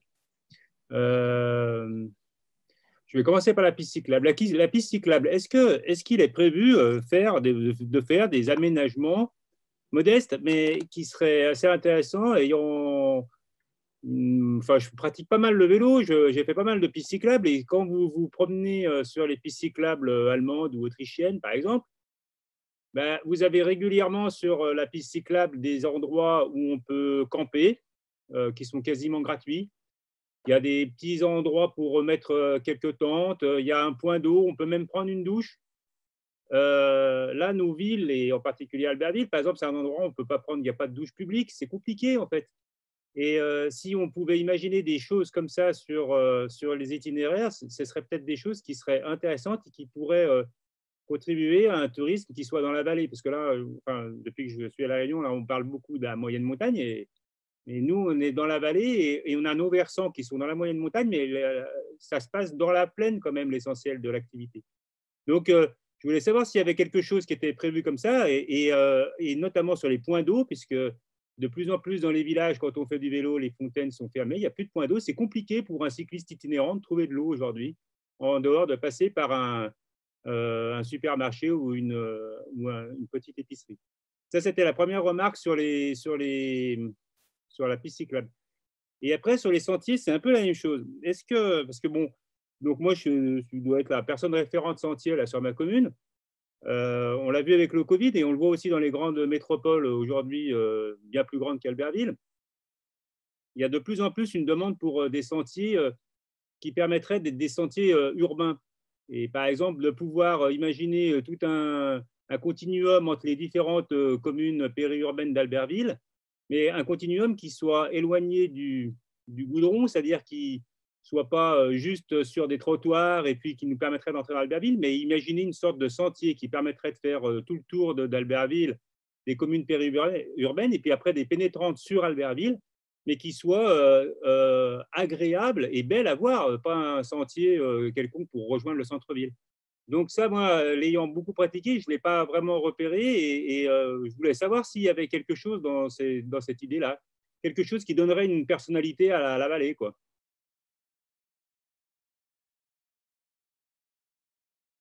Le point important, il serait de pouvoir demander à toutes les communes, dans un cadre comme ça de réflexion, je parle pour les sentiers urbains, toutes les communes en disant, on prend toutes les communes qui sont rattachées par là autour d'Arlisère, voire à la limite un peu plus loin, d'Albertville, pardon. Savoir en fait où déjà elles maîtrisent le foncier. Est-ce qu'il y a des anciens chemins existants qui ont été abandonnés? Parce que le problème souvent, c'est que ça a été construit un peu de briques et de broc, hein, toutes ces villes-là. Ça n'a pas été pensé peut-être comme certaines villes autrichiennes ou hollandaises ou autres, où on avait déjà fait la place en fait au vélo ou à la mobilité douce, et de savoir si déjà ils ont ce genre de choses. On le voit depuis qu'on fait Annecy, Ugine, par l'ancienne voie ferrée, on voit bien que c'était un aménagement qui est venu se construire sur un usage qui s'est perdu. Puis maintenant, on parle de faire le tram Annecy-Faverges et peut-être plus loin. c'est ça, en fait. On pourrait déjà poser les questions. Laure, je ne sais pas ce que tu en penses. On pourrait envoyer un courrier. Oui, après, je voulais laisser la parole à Florent quand sur le schéma directeur sentier qui a été établi sur le bas. Ces questions-là se sont posées, je pense, peut-être dire dans les choix qui ont été faits effectivement, et puis c'est aussi une interrogation de l'Office du tourisme, hein, quels aménagements au départ du centre-ville d'Albertville. Donc, Florent peut-être peut répondre en partie sur cette question-là, je pense. Oui, sur le schéma, donc il y a un recensement de l'existant qui a été fait en se basant sur des chemins communaux, que ce soit du domaine public ou du domaine privé de la commune, et en essayant en priorité de sauvegarder ce patrimoine-là. Donc, on a vraiment fait un travail sur cette base-là. Alors après, c'est sûr que plus on se rapproche de centres urbains comme Albertville, eh bien, au plus ces itinéraires ruraux, ils ont été parfois bétonnés, parfois goudronnés. Donc, on est sur des itinéraires moins sympas. Enfin, en tout cas, ce n'est pas l'itinéraire de randonnée auquel on s'attend peut-être, même si assez rapidement, en périphérie d'Albertville, on a conservé des chemins qui sont au schéma sentier et qui sont des chemins, des petits sentiers, des chemins vraiment agréables à fréquenter. Je pense sur le secteur Saint-Sigismond notamment, mais sur Conflans aussi, avec le chemin de garde, etc. Donc là, il y a eu un travail de fond qui a été réalisé avec les communes pour vraiment valider ce maillage et ce réseau-là. Donc, je ne sais pas si déjà vous avez pris connaissance au niveau de Notre-Dame et que vous avez en tête le maillage de sentier tel qu'il est aujourd'hui, en tout cas sur le schéma directeur sentier de compétences de l'agglomération. Si ce n'est pas le cas, là encore une fois, j'attendais d'avoir la liste complète de tous les référents sentiers pour pouvoir le renvoyer à chacun et que chacun en ait bien connaissance. Après, au-delà de ça, si demain il y a un projet quelconque de faire un cheminement au niveau d'une commune ou d'autres communes complémentaires à ce schéma sentier, c'est des choses qui sont possibles. On peut vous accompagner sur le sujet, mais les communes resteront maîtres d'ouvrage. Donc, je ne sais pas quel est votre degré d'information déjà par rapport au schéma sentier. Le schéma sentier, je l'ai regardé. Ça, je le connais sûrement moins que vous, mais il me semble que je le connais quand même pas trop mal. Mais par exemple, on va prendre un exemple tout bête, pour faire un tour entier d'Albertville, en passant par exemple au point de contact entre le versant et le bas de la plaine. Je ne parle pas uniquement de la plaine centrale, hein, où c'est assez compliqué en réalité. Ou même faire un tour de l'agglomération d'Albertville en restant par exemple à une altitude, on va imaginer une altitude qui serait de 300-400 mètres sur les versants. Et je parle d'une sorte de sentier qui serait un petit peu circulaire. Hein. Bon, évidemment, on serait obligé de descendre à un moment ou un autre dans la vallée de l'Arly ou descendre dans celle de l'Isère. Le continuum, il n'existe pas vraiment. Par exemple, sur ma commune, le schéma des sentiers, il est assez sympa. Mais ça correspond à des sentiers qui sont soit uniquement centrés sur la plaine ou qui permettent de monter dans le versant, ce qui en soi est intéressant. Mais par exemple, la liaison Sainte-Hélène, la liaison sur le versant Grand Arc, Sainte-Hélène, Millière, Montion, à mi-versant, par exemple, elle n'existe pas. Donc, et ça pourrait être des choses qui sont assez intéressantes à valoriser, ne serait-ce que pour le VTT ou la randonnée, quoi. Il y a des sacrés endroits, il y a des sacrés parcours, il y a plein de pistes. C'est pas l'outil qui manque, c'est les indications, etc. Ou la communication entre les communes. Enfin, moi, je découvre. Hein, donc, encore une fois, peut-être que je mets les pieds dans le plat, mais voilà. Non, il n'y a pas de toute façon, il n'y a pas de questions. Il ne faut pas trop se limiter sur les questions et vos interrogations. Après, ce qui est évident, c'est que dans le cadre du schéma sentier sur le pays d'Albertville, au début, on a recensé énormément de chemins. On a recensé plus de 900 km de linéaire. Derrière se posent des questions aussi de gestion de ces itinéraires. Ce n'est pas tout d'avoir des moyens aujourd'hui, avec notamment le contrat espace valléen, pour aménager, pour remettre à place ce réseau-là. Il y a une vraie question de fond sur l'entretien dans la durée et de maîtrise foncière aussi. Donc, c'est sûr qu'il y a eu un arbitrage, il y a eu des choix qui ont été faits, il y a eu une réduction de l'offre sur ce schéma directeur de sentier à 600 km sur la partie Pays d'Albertville. Et donc, il a fallu faire des choix. Alors, est-ce que sur votre commune, en l'occurrence, j'ai plus en tête les échanges qu'il y a pu y avoir avec le référent à l'époque, je ne suis pas. Je sais pas, je le connais pas. Moi, je suis dans la nouvelle équipe. Enfin, ouais, je découvre. Oui, C'est pour ça que je vous dis ça, moi. Oui, non, mais voilà, pour que vous compreniez bien la démarche et le travail qui a été fait. Donc, est-ce que ça a été tranché à ce moment-là? Vraisemblablement. En tout cas, il y a possibilité d'avoir un réseau complémentaire. Au vu du kilométrage de l'agglomération, ce réseau complémentaire, si demain il y en a un, ben, il faut qu'il soit porté par une maîtrise d'ouvrage commune où l'agglomération, elle, intervient comme un support technique, on va dire, à la commune dans le cadre d'un projet. Mais ça, on peut en rediscuter, se rencontrer éventuellement pour étudier ça ensemble et vous aider si vraiment il y a un souhait de densifier, on va dire, le schéma sentier sur la commune de Notre-Dame, par exemple. Enfin, ce serait plus pour lier des liaisons avec les communes voisines. Enfin, voilà, je ne veux pas monopoliser la parole. Bien compris. Non, mais c'est intéressant. C'est intéressant, ouais.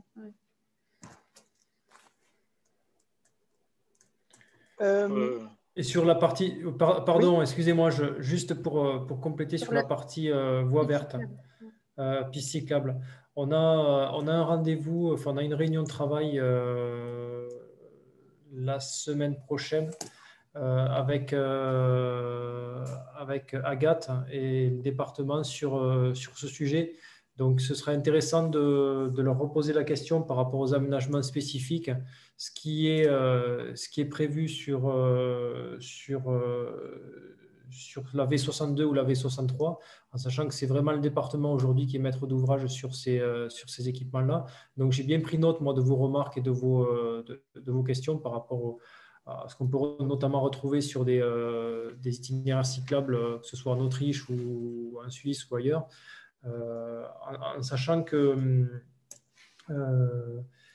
voilà, on les rencontre prochainement et puis on va leur soumettre la question. Ce que je veux signaler aussi par rapport à la partie hébergement, c'est que la Maison du tourisme du Pays d'Albertville, vous le savez peut-être, s'est engagée dans une démarche et un label Accueil Vélo, où il y a un travail de fond avec les socioprofessionnels pour que ces derniers se professionnalisent et sur l'accueil et prennent mieux en compte, on va dire, les clientèles itinérantes.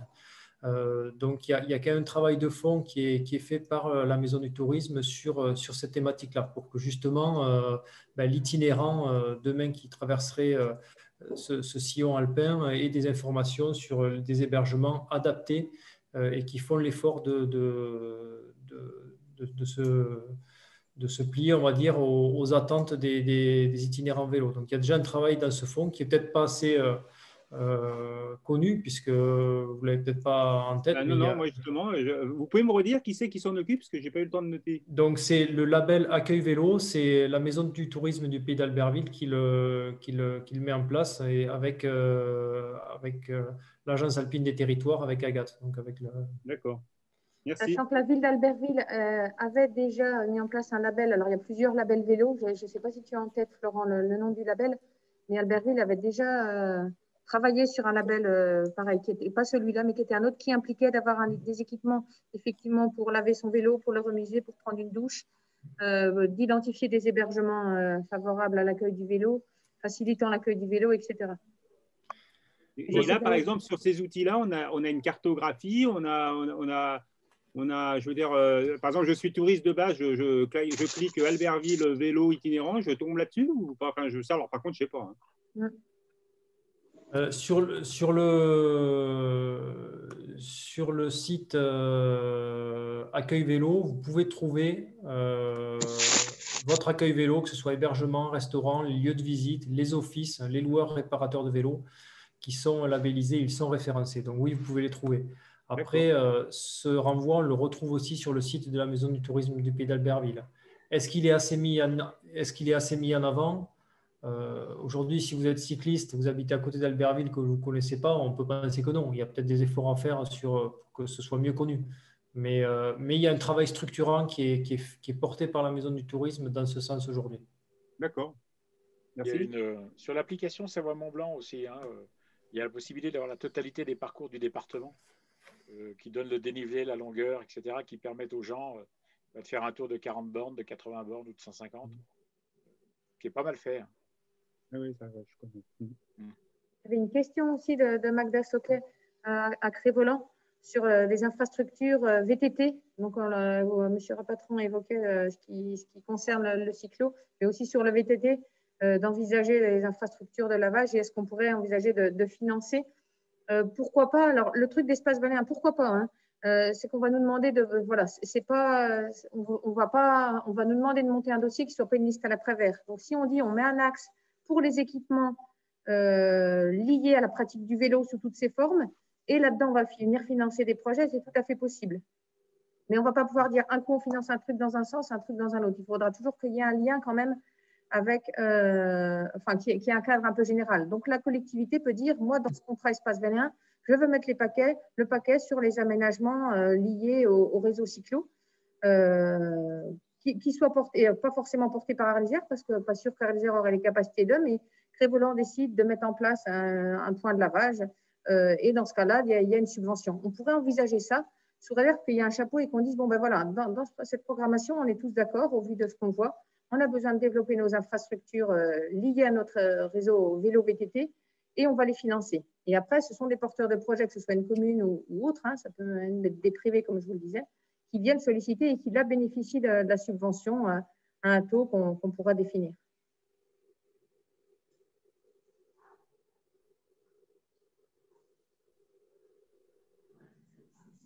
Tout à fait. Albertville aura déjà le label. Oui, Laurence Bourré nous met qu'Albertville est la destination vélo, c'est le label accueil vélo. Merci à elle. Est-ce que vous avez d'autres questions, si c'est possible? Bien sûr. Oui. Oui. Donc, toujours Robin Desvrieux, Saint-Paul-sur-Isère. Juste simplement une question très technique sur les chemins qui ont déjà été mis en place, notamment la signalétique. Notamment sur la signalétique.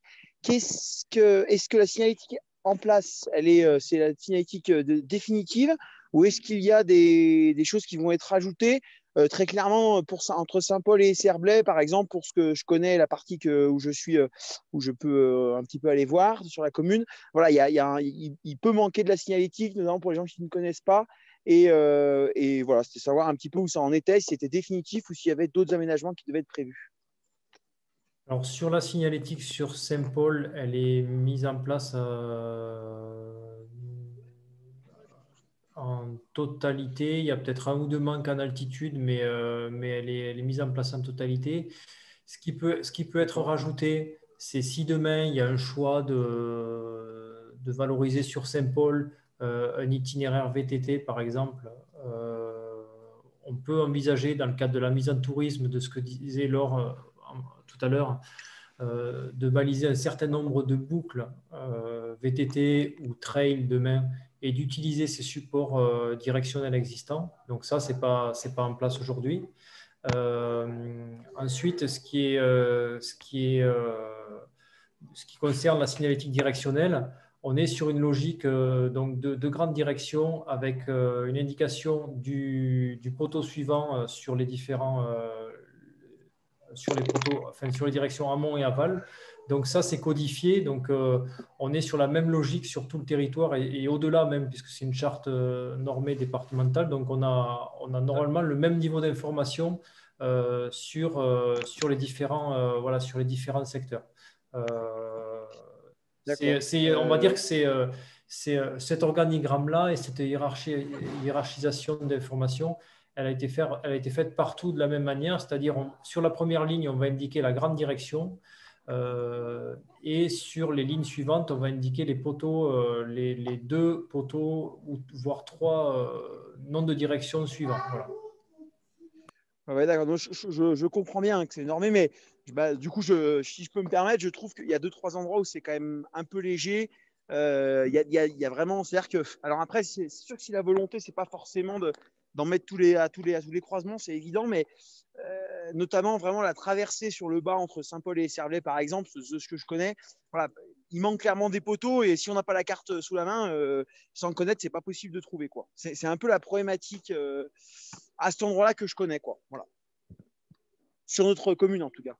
Alors, ce que je vous invite à faire, c'est me faire un retour par mail quand vous avez le temps sur les différents points qui vous semblent poser problème, en sachant que ce qui n'est pas terminé par contre aujourd'hui, en complément de ce balisage directionnel, c'est un balisage peinture. C'est-à-dire qu'il y a tout un balisage peinture conséquent qui va être fait sur justement des carrefours où il n'y a pas de directionnel qui a été mis. Et là, avec la saison hivernale, c'est un travail qu'on n'a pas pu lancer, mais qui sera lancé au printemps, où un balisage peinture va être mis en place pour indiquer par des croix ou par des éléments de continuité de poursuivre sur telle ou telle direction, sans forcément un rappel de la direction. Ouais, et ben donc du coup c'est un petit peu donc ça répond à ma question et donc je pense que ça sera à ce moment-là suffisant. Les grandes directions, elles y sont, il n'y a pas de souci là-dessus, mais vraiment sur la continuité du chemin, du coup je pense que ça pourra suffire. Donc ok, c'est super, merci.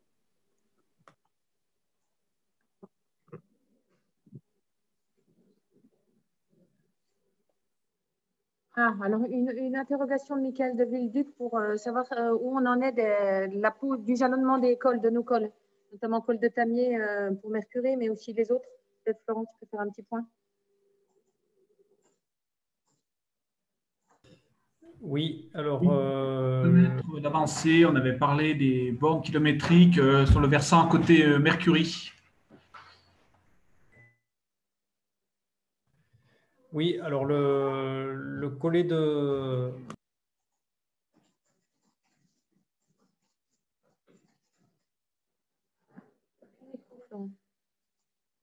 On a perdu Florent. Pour tout ce qui est des grands cols qui étaient prévus, normalement c'est fait, sauf sur la partie col de l'Arpette à Ugine, où le conseil municipal n'a pas souhaité que nous mettions des panneaux jusqu'en haut. Donc, après, les marchés doivent être lancés. C'est validé, les tracés sont validés. Les marchés doivent être lancés. Ils n'ont pas été lancés à ce jour. Voilà. Il doit y avoir un problème de connexion, mais les marchés sont prévus, mais ne sont pas lancés pour une réalisation au printemps. Après, sachant que c'est un bornage qu'on enlève pendant la saison d'hiver parce que c'est problématique pour les engins de déneigement. Mais du coup, les travaux sont prévus pour l'an prochain. Désolé, j'ai eu un problème de connexion. Alors, je souscris à ce que disaient Philippe et Laure par rapport aux travaux. Par contre, le collet de Tamier n'avait pas été identifié. Pas identifié au début, oui, voilà, c'est ça. Voilà, il n'avait pas été identifié par le département. Il n'y a pas eu de changement depuis pour qu'il y ait un bornage dans la mesure où le col de Tamier sera le seul, on va dire, col, et pour ne pas faire de doublons avec deux cols qui sont très proches, ce sera le seul col de Tamier qui sera borné, et pour le coup par le département. D'accord, parce qu'il est borné côté Haute-Savoie, côté Plancherine, mais c'est vrai que côté Mercury par la carrière, là, c'est le… Oui. Alors voilà, on n'a pas entièrement voilà, je pense que Michael, tu l'as bien compris, on n'a pas entièrement la main sur ces questions-là parce qu'on est sur des routes bien souvent départementales, et donc on s'en réfère aussi à l'avis du département, ce qui est bien normal. Aujourd'hui, la seule attente qu'on a par rapport au département pour pouvoir lancer les commandes de bornage et envisager les pauses au premier beau jour au printemps, c'est une validation des emplacements du bornage sur le col des cyclotouristes. Et j'attends le retour de la maison technique du département dans ce sens pour lancer les commandes sur les 4 cols prévus, à savoir donc col des cyclos, col du Joli, col du Pré, montée de Bizane. Puisque le col de l'Arpétaz et la proposition de le borner n'a pas été validée par la commune d'Ugine. Voilà. D'accord. Après, il y avait un autre point. On avait prévu, comme ça existe dans le Beaufortin, dans le Val d'Arly, de faire on va dire une information sur les entrées de territoire pour la maison du tourisme d'Albertville. Et dans le même cadre, puisqu'on est sur des routes départementales, on nous a gentiment demandé de ne pas les mettre, puisque c'est estimé comme être de la publicité.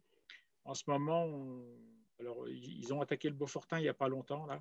Tout ce qui est panneau le long de la RD qui part d'Albertville direction Arèche, et Dieu sait s'il y en a, sont tous des panneaux qui doivent être démontés, que vous voyez à droite, à gauche, pour vanter une agence, un magasin de sport, y compris la COP de Beaufort. Ça doit être sur Villars, sur Doron, quand on traverse en fait la partie basse. La loi de 2017 en fait interdit maintenant sur les bords de départementales la totalité en fait de ces publicités-là, y compris pour les hôtels et les restaurants.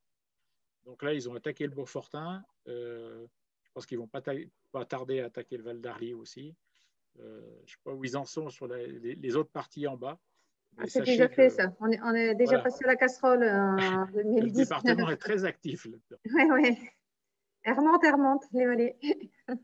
Mais Ugine aussi c'est tout fait déjà depuis 2-3 ans, hein, parce que la loi, elle remonte déjà un petit peu. Donc, on s'est déjà mis en règle, nous, sur Ugine. Ouais.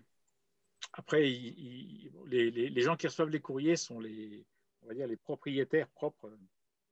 Les sociétés qui ont vendu des espaces sur place, soit les agences qui mettent un panneau vendu puis qui le laissent pendant 2 mois sur le même chalet ou à vendre. Et c'est le cas en fait quand on arrive sur Arès, il y a alors une agence qui doit avoir une dizaine ou une vingtaine de panneaux en l'espace de 4 km.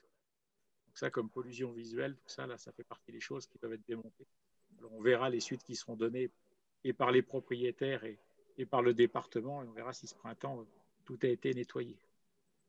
Alors, il y avait une exception à la règle, normalement, c'est tout ce qui est musée, patrimoine, oui, et également la vente de produits locaux. Alors, peut-être que sur Beaufort, la COP a peut-être possibilité de laisser. Elle n'a pas le droit, elle ne fait pas partie. En fait, c'est la vente à la ferme, mais pas la vente de l'écope. D'accord. Ah, c'est subtil. Hein. Voilà, pour ma part, je vais devoir vous laisser parce que attendu par d'autres réunions après. Merci à tous pour cette présentation. Bon, certaines choses, on avait déjà eu l'information, mais un petit rappel, ça fait du bien. Voilà, je vous souhaite une bonne fin d'après-midi à tous. Au revoir. Merci Françoise. Merci Françoise, à bientôt. Au revoir. Est-ce qu'il y a d'autres personnes qui souhaitent… Est-ce qu'il y a d'autres personnes qui ont des remarques à… Sachant que dans le temps, n'hésitez pas. Hein. Un RLP avait été édité par Confluence. Alors, le RLP, c'est un règlement local de publicité. C'est un document qui est annexé au PLU. Il y en existe un seul sur le territoire qui est sur la ville d'Albertville. Alors, la procédure, ça permet effectivement d'ouvrir un petit peu les possibilités. Ça peut permettre d'ouvrir un peu les possibilités. La grosse difficulté du RLP, c'est que c'est déjà lourd, très lourd à mettre en place et que par ailleurs, derrière, on devient gestionnaire de tout, gestionnaire direct de tout ce qui est affichage publicitaire. Donc, toutes les enseignes, donc ce qui représente un certain nombre d'emplois à la clé. Il avait été question, quand on a commencé à avoir ces difficultés avec la DDT, il y a un élu qui avait posé la question de dire est-ce qu'on ne pourrait pas envisager un RLP à l'échelle arlysaire pour essayer de trouver des solutions pour cet affichage, ces affichages en avant de nos produits. Sauf que quand on a regardé un petit peu ce qu'impliquait le fait de porter un RLP, c'est vraiment, vraiment lourd et du coup, on n'y est pas allé. Je ne pense pas que ce soit un RLP parce que c'est vraiment une procédure réglementaire. Hein. Je vous dis, on va échanger avec les collègues d'Albertville qui animent le RLP, c'est vraiment lourd parce qu'ils gèrent sans arrêt des demandes d'enseignes. C'est toutes enseignes publicitaires. Et du coup, je ne pense pas que c'était un RLP. Par contre, dans le cadre des opérations collectives, des OCM, ex-ORC, OCMMR, tout ce qui est appris au commerce, il y avait dans le Beaufortin, comme il y avait ailleurs, un financement de la signalétique. Donc, c'est plutôt les petites lames que vous voyez là, qui elles, sont standardisées et qui sont réglementaires. Les petites lames, mais qui font je ne sais pas, 10-15 cm de haut, qui sont autorisées, qu'on voit un peu partout. Simplement, la politique commerciale portée par Arlysère a pris fin. Arlysère n'avait pas renouvelé cet engagement dans le dispositif d'opération collective de modernisation, ça s'appelle comme ça. Et du coup, aujourd'hui, on n'a plus de moyens ni humains ni financiers pour accompagner ce genre de choses. Effectivement, depuis quelque temps, il y a des demandes qui arrivent du Beaufortin d'entreprises qui ont changé de propriétaire, qui se sont délocalisées, qui interrogent Arlysère pour savoir comment est-ce que c'est vous qui faites.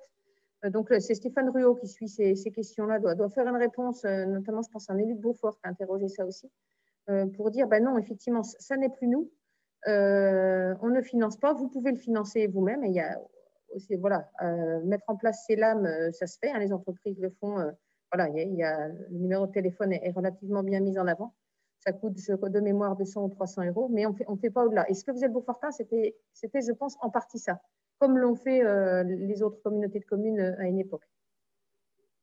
Après, ce qui est autorisé, c'est effectivement, comme tu disais, Laure, chaque commune peut, à l'intérieur de, quand je dis à l'intérieur de sa commune, c'est entre le panneau d'entrée et le panneau de sortie, gérer la taille en fait du boucher, de la pâtisserie, etc., et pas avoir des placards colossaux. Mais dès qu'on sort en fait du village ou de la ville, ben, c'est terminé. C'est le département qui est gestionnaire de la voie. Et donc, à partir de ce moment-là, eux, ils souhaitent tout enlever. Et effectivement, que ces petits panneaux, mais qui sont mis généralement par les mairies à l'intérieur des communes, qui permettent d'expliquer telle résidence, tel commerce, le centre médical, la mairie, la salle polyvalente, la salle des fêtes. Ça, c'est toléré encore à l'intérieur des communes. Avec ces panneaux qui font effectivement des lames qui font à peu près 80 cm de long, 70 cm de long sur 10-15 cm de long, et qui sont regroupés sur un pied.